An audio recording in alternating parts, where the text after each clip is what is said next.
All right, this is the 49ers tape verdict after that game against Jacksonville. We're in a hurry because there is a game against the Rams on Thursday night. And just as a warning, since I know we have a lot of new viewers every show, if you're looking for simplistic analysis that just yells about the quarterback and doesn't look at this in any sort of gray area, nuanced terms, because football is a game that requires that. If you're just looking for brainless yelling, turn off this channel, go elsewhere. If you want the actual thoughtful truth about what happened in this 49ers game, stick around. I think that's just the simple way to preface things, because I just watched the tape and a lot of it, my takeaways echo what I said last night, but I've got a few more nuances, especially as they relate to the pass protection in front of Brock Purdy. And let me just also put this out there, because I think that the worst take that I've seen circulating over the course of the last 12 hours or so is that the 49ers somehow rushed Brock Purdy out there and they would have been better off with Mac Jones. And Mac Jones was more injured than Brock Purdy. Jones was more limited in practice over the course of the week than Purdy. He had the knee injury. So Purdy might not have been 100%. It's not fully clear. I talked about it a lot yesterday. Yeah, he did miss a few passes high. He also made a lot of great throws yesterday. He also had a ton of footballs dropped yesterday. That was higher up on the 49ers problem list than Brock Purdy inaccuracies yesterday. And even higher up than that was the fact that they gave up 100 more return yards than Jacksonville, despite having more return opportunities than Jacksonville. 49ers outscored the Jags with their offense and defense. If you take special teams out of the equation, the 49ers outscored Jacksonville 21-20, and they outgained Jacksonville by about 60 or 70 yards.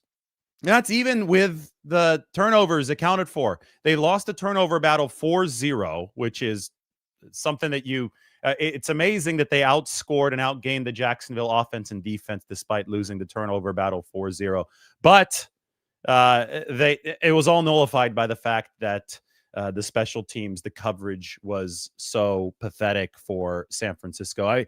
I said this morning, if you're not leading with that, your analysis probably isn't all too serious, because you should always be leading with the most egregious margin in any game, and the most egregious margin in this game came on special teams, because even with the lost turnover battle, the 49ers were able to win the offense, defense, score battle, and yardage battle. What does that tell us? Well, it tells us that the 49ers are a really tough team to beat, but they just have to get out of their own way with a lot of these self-inflicted wounds. I mean, we've got our little group chat going here, and one of the points was, remember that if Jennings pulls in a perfectly thrown ball in the end zone, the 49ers win the game. That I didn't say that, but I agree with that. And I said, well, if Bourne pulls in a perfectly thrown ball, he's probably still running right now, and the 49ers win the game. Or if the 49ers get the right call on the Upton Stout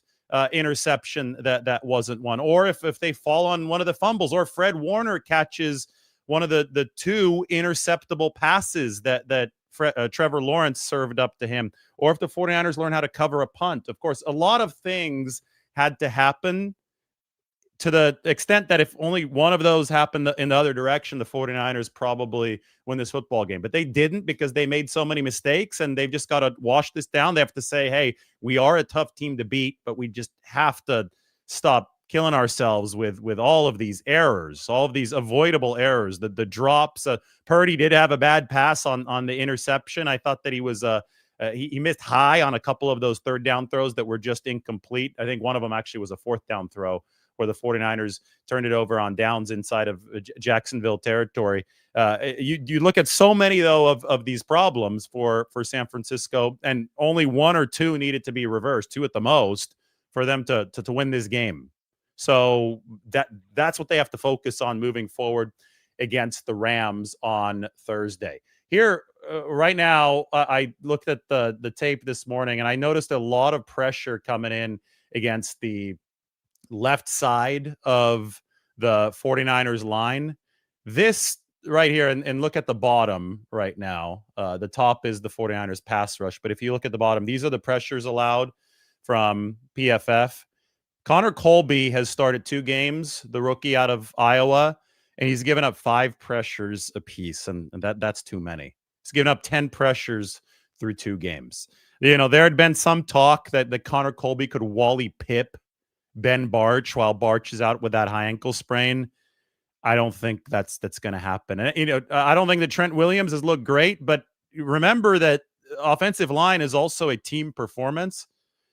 And if Williams is having to pull more weight because Colby, the rookie, is struggling the way that he is on the left side, it's naturally going to make Williams look worse. And Barch was actually playing at a decently high level before he got hurt. The issue with Ben Barch at left guard has been health. It hasn't been performance. He was good over about a 2-game sample last year before he got hurt. And I thought that he was playing fine this year, but he's going to miss at least 2 more games for the 49ers.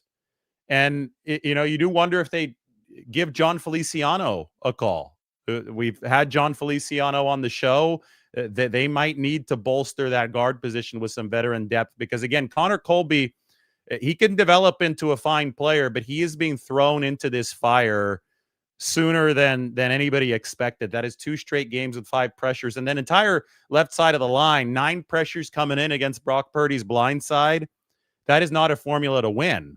On the other side, the 49ers managed only 5 pressures total, with 4 coming from their offensive line against Trevor Lawrence. In week 1, here are the pressures by week for the 49ers.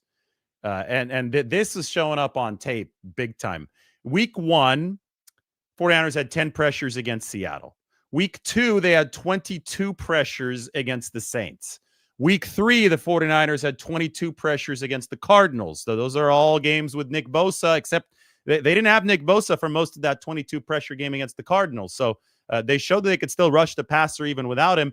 Yesterday, Jacksonville had the 49ers schemed up to really take advantage of Bosa's absence. Trevor Lawrence was getting rid of the football 2.63 seconds, snap to release, and the 49ers only had those 5 pressures total, only 4 coming from their defensive line. So they go from 22 down to 5.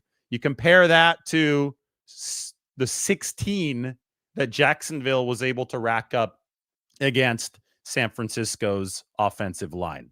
So there was a big mismatch there. I mean, the degree of difficulty for Trevor Lawrence in this game was much, much lower than what Brock Purdy was facing just because of the pressure. And again, a lot of it coming against this left side.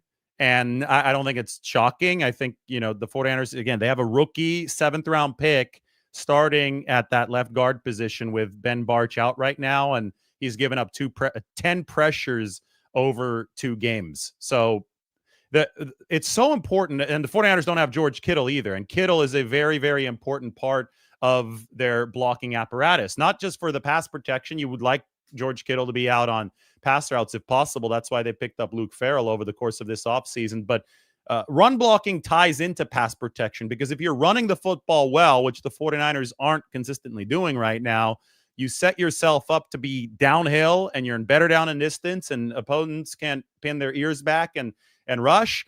You know, watching the tape yesterday, I thought the 49ers were running the ball fine early in the game. That first drive it is exactly what the 49ers wanted. They had a 3rd and 7 inside the 50-yard line, plus territory against the Jaguars. And Kyle Shanahan said, you know what, I'm going to go for this on 4th down if I have to. Very smart decision because he had Jacksonville nickel on 3rd and 7. Passing formation, passing defense, but he ran Christian McCaffrey and he rumbled 10 yards for the first down. That was a great example of the 49ers using down distance situation to set up their run game for some early success. And they moved the ball right down the field on that first drive. I know that it stalled in the red zone, but it did seem that they were playing the game downhill on that drive. They started playing the game downhill on their second drive as well when they were up 3-0. Luke Farrell caught the ball coming out of the backfield. And, we got our conference call has been moved up to 9:15 a.m. with Kyle Shanahan. I might cut this short. I'm going to give you guys a couple more thoughts. Kyle going way earlier from 12:30 to 9:15. So this is just going to be a very quick show. And then we're going to go live again here in a few minutes. That's crazy. Mike is probably shaking his head because I definitely am. The 49ers moved that up 3 hours. They warned us they might move it up, but I didn't think they were going to move it up 3 hours. That is absolutely crazy. I I think I think that the uh, 49ers might have been waiting for me to go live before deciding to start their conference call. That is wild. We should just live stream it at this point. I should just put it on my speakerphone and we could listen into Kyle Shanahan over the course of the conference call. I don't think the 49ers would be very happy about that. So I won't do that, but we'll have the update for you right after that. That's great. Where was I? Oh, the 49ers were playing a good downhill game, and then Luke Farrell uh, fumbles the football away. And then came the slightly high throw, the one that McCaffrey wishes that he would have hauled in, and it turned into an interception from Devin Lloyd. And all of a sudden, they were down 14-3 because the defense gave up the really long touchdown drive, and then it was a 2-minute drill, and so they weren't able to run the ball, and it turned into more of a pass-heavy game, and then they lost the grip on the downhill nature of thing. I mean, especially without George Kittle, who's such a valuable piece for the 49ers in so many ways. Just with the run-pass adaptability, you have to stay on schedule.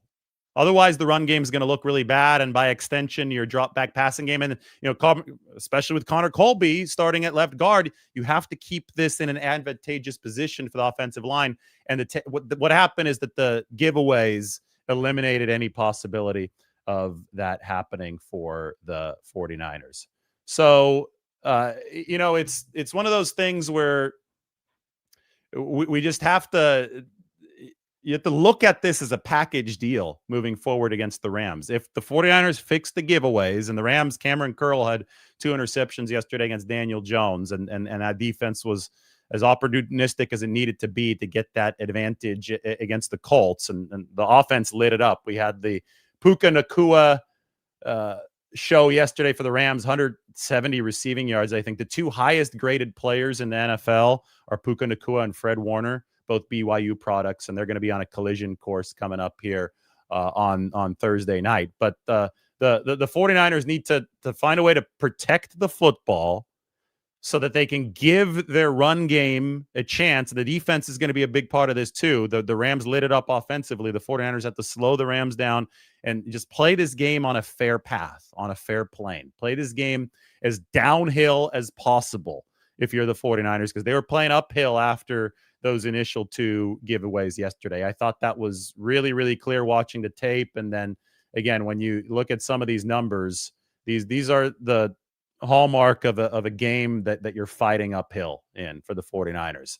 It means that pass rush was pinning its ears back against you. Connor Colby and Trent Williams gave up those 9 pressures, and it was not good for San Francisco. Mike sent me a little something. I have to get going to this conference call. Well, here's the 49ers passing and rushing efficiency. This is not good.